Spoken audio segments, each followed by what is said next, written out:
National Herald case में एक बार फिर से जो है सुर्खियां बिटोरता नजर आ रहा है, लेकिन इस बार वजह ये है कि क्या इस मामले को लेकर गांधी परिवार को राहत मिली है या फिर उनकी मुश्किलें और बढ़ने वाली है।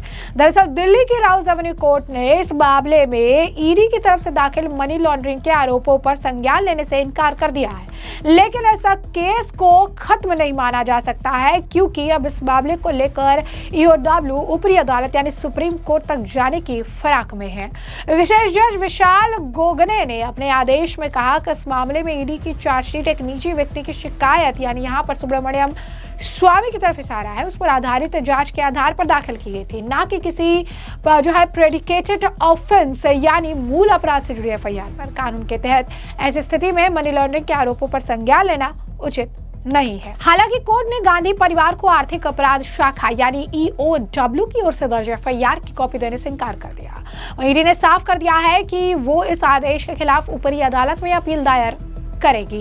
यानी अगर आप देखेंगे तो साफ तौर पर ईडी जो है वो ऊपरी अदालत तक जाएगी, इस मामले को जो है और ज्यादा अगर आप कहेंगे खींचने की फिराक में है। और ऐसे में ये कहना सही नहीं होगा कि इस मामले में एक्चुअली गांधी परिवार को जो है राहत मिल चुकी है, क्योंकि ईडी अब राउज एवेन्यू कोर्ट के इस फैसले के बाद ऊपरी अदालत तक जाने की फिराक में है, जिससे गांधी परिवार की मुश्किलें बढ़ सकती है।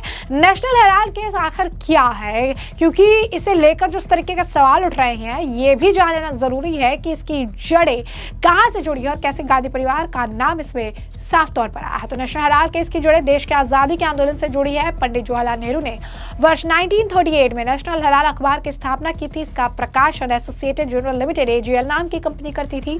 इस कंपनी के तहत नेशनल हेराल्ड, अंग्रेजी, नवजीवन हिंदी और कौमी आवाज उर्दू जैसे अखबार निकलते थे। हालांकि समय के साथ अखबार आर्थिक संकट में फंस गया। वर्ष 2008 में इसका प्रकाशन बंद करना पड़ा। यहीं से विवाद की कहानी शुरू होती है। एजीएल पर कांग्रेस पार्टी का करीब 90 करोड़ रुपए का कर्ज बताया गया। बाद में इस कर्ज के निपटारे के लिए 2010 में यंग इंडियन प्राइवेट लिमिटेड नाम की एक कंपनी बनाई गई। यंग इंडियन प्राइवेट लिमिटेड एक नॉन प्रॉफिट कंपनी है जिसमें सोनिया गांधी और राहुल गांधी की 38% हिस्सेदारी है। आरोप ये लगाए गए कि कंपनी के जरिए एजीएल का कर्ज महज 50 लाख रुपए में अपने नाम कर लिया गया और बदले में एजीएल की करीब 2000 करोड़ रुपए से ज्यादा की संपत्तियों पर नियंत्रण हासिल कर लिया गया। यही आरोप आगे चलकर राजनीतिक विवाद और कानूनी लड़ाई का आधार बने। भाजपा और कुछ अन्य नेताओं ने इसे भ्रष्टाचार और धोखाधड़ी से जोड़ते हुए एक बड़ा मुद्दा बताया।